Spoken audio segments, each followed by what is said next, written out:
Welcome back to another predictions video. It's game week 38 of this championship season, and we're heading now to an international break, but not before some massive fixtures this weekend. We are back with myself representing the Barclays era and young Dan Sparks, who's an up-and-coming EFL journalist who reckons he knows it all. How did we get on last week, Dan? Unfortunately, Mark, I have won again. By 4 points, you got 9. I got 13, potentially because you forget to tell your scores on a couple of weeks. Now, you on 34, me on 46. Is the comeback on? We've got 8 weeks. We can turn this around. Stranger things have happened in football. If you're watching this for the first time, welcome. It's 10 minutes of predicting every single EFL championship game this season. And oh my God, we have got some brilliant games ready for us this weekend. I think we'll start, Dan, with the Sunday game, because the whole of Sheffield will stand still on Sunday morning, as for the first time in 6 years, we're going to have the Steel City Derby, as of course your team United rock up to Hillsborough for the first time. Just sum it up, what does this mean to the people of Sheffield to have this fixture back? I mean, it's a giant of a derby in the UK calendar, isn't it? I think we talk about how big of a derby it is. I think it's got even bigger considering the Premier League ones are a bit softer now. It's a lot more money involved, a lot more just like media. This is a proper derby, Steel City. So happy for it to be back. I'm very nervous though, Mark. I think for Sheffield Wednesday, this is kind of all they've got left in their season. They've not got anything to play for. We've kind of got more to lose. I'd take 4 points in the next two. We've got Bristol City midweek. Probably draw to them to beat Wednesday. The things I've kind of taken down as a note in my head. Sousa went off at half-time in our last game against Preston. I'm a bit nervous on how fit he is. That could play a factor. Palmer is also a doubt. I'm just getting the excuses now, Mark, just in case. Yeah, I'm noting them down, Yeah, and I'm scared Sidney Peck's going to get sent off. I think he's going to snap Barry Bannon. But I've gone 2-0 Sheffield United. I think he'll be comfortable. Yeah, the calibre of players we've got Sheffield Wednesday don't, do they? Sidney Peck, a teenager, is going to snap Barry Bannon. Right. Yeah. You heard it here first. Right. Score predictions then. Let's go for it. 2-0 Sheffield United. Oh, God. I've got to try and call some points back. I can't see Wednesday winning it.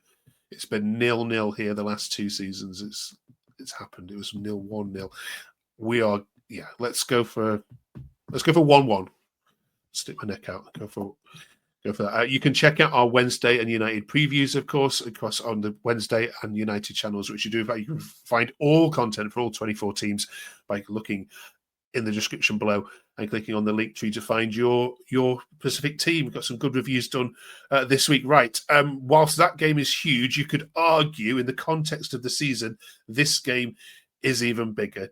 Plymouth played Derby County in what is almost certainly Plymouth's last chance to have any say of staying up this season. Dan, how do you see this going?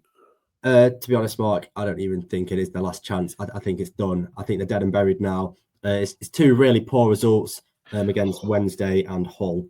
I know particularly that Hull away, Pieface, a big Plymouth fan, said it was just disgraceful. I think it was probably the worst performance of the season. And it's not the time for that to happen. Derby on the other hand, do have a bit of hope. That win against Blackburn is huge. I didn't see that coming. And obviously Plymouth, a massive game to build on. It's 3 points is needed to actually get out of this relegation zone. I have gone a Derby win, 2-1 to Derby. All right, we're going 1-1 as well. It's not going to be enough. Plymouth, we chatted to our Plymouth fans this week on their podcast, and even they've said we're accepted League One next season. So it definitely is a must-win for Plymouth. You could argue that this game is also huge in the context of both team seasons, as well as the loser likely is going to have to give up potentially on any playoff dreams. Bristol City play Norwich City at Ashton Gate. Norwich are a team I never place a bet on anymore. You just never know what Norwich is going to turn up. One week they're great, and the next week they can't beat Oxford. Yeah, Mark, I agree with you completely. It's just they draw too many games recently. That draw against Oxford really feels like is that a step back in the playoff race, and like a few other teams took the step forward last week, like West Brom, for example. Bristol City, I've got it here that they've won. Well, they're unbeaten in 5. They do have Sheffield United midweek though, so that might be an end to it. I've gone for a 1-1, kind of sticking with a Norwich drawing. recent form. So yeah, I'm not sure. I don't want to give it either way. I don't think either team will make the playoffs, to be honest. Maybe a bit harsh on Bristol City, but yeah. 2-1 for us, 2-1 Bristol City. All right, let's focus then on the rest of the top of the table as you guys, of course, play on Sunday. Leeds go to QPR in the early kickoff on Saturday morning. Of course, it's a fixture which they messed up completely last season. There's lots of chat done about it's happening again. We were recording this before the Millwall result, but yeah, they lost at Pompey. They drew at West Brom. Do you see a Leeds collapse happening? Of course I do, Mark. I'm a Sheffield United fan. Yeah, I mean QPR. I'll begin with. They've lost they've lost the last three. They've got Borough midweek as well, which could be tricky. And Leeds, you've lost to Portsmouth. I mean, it's a difficult place to go, to be fair. But I mean, Sheffield United, we didn't lose there. I hope this is the start of a collapse. I know they've got Millwall midweek as well. Could also be a tricky game. They are at home though. I've gone a Leeds win. I've gone 3-1. But I would love the collapse to happen. Get Joy Division playing. I've got 2-0 Leeds. Yeah, QPR just seems to have just down tools. To be fair, they've got no striker either. So they haven't over the last couple of games. So and then Burnley, of course, also to face a tricky away tie to a Swansea side, who, to be honest with you, have just haven't conceded any goals in the last three prior to this recording. This isn't going to not going to have it all their own way in South Wales, are they?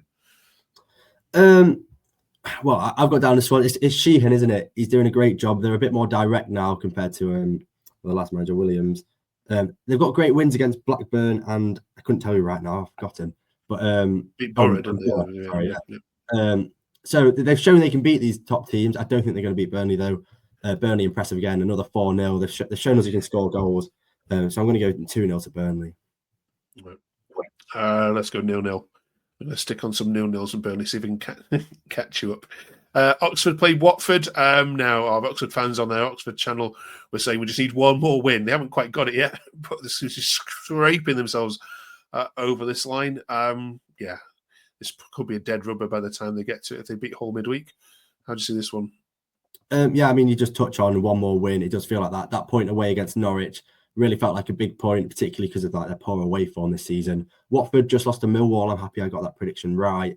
It feels like they can't really build any momentum.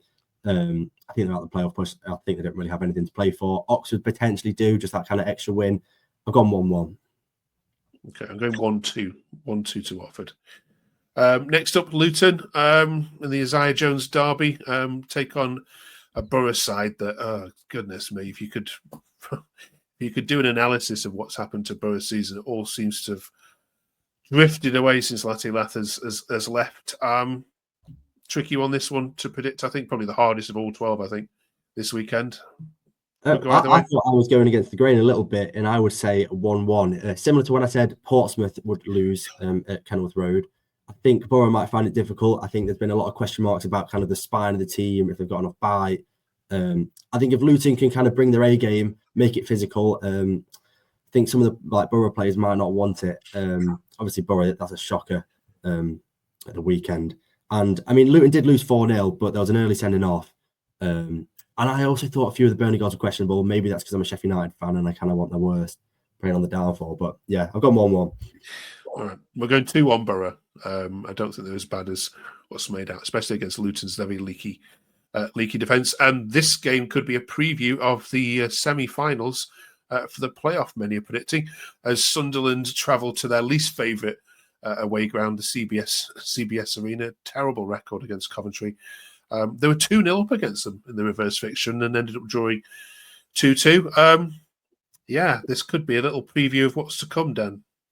Yeah, no, I completely agree with you. I think for me, these are probably the two strongest playoff contenders in terms of who's going to go up to the Premier League. I think they're both pretty much nailed on in making it in the playoffs. I mean, obviously Sunderland are, and I do think Coventry will. Coventry can't stop winning. I would have actually backed Sunderland in this game if it wasn't at the CBS. So I've gone for a 2-2. I think from a neutral perspective, this will probably be the best game of the weekend other than the Steel City derby. So yeah, I'll be tuning in. This is a tough one. What did you go for? 2-2? 2-2, yeah. All right, let's go 1-1 then. Let's sit right on the fence, the pair of us.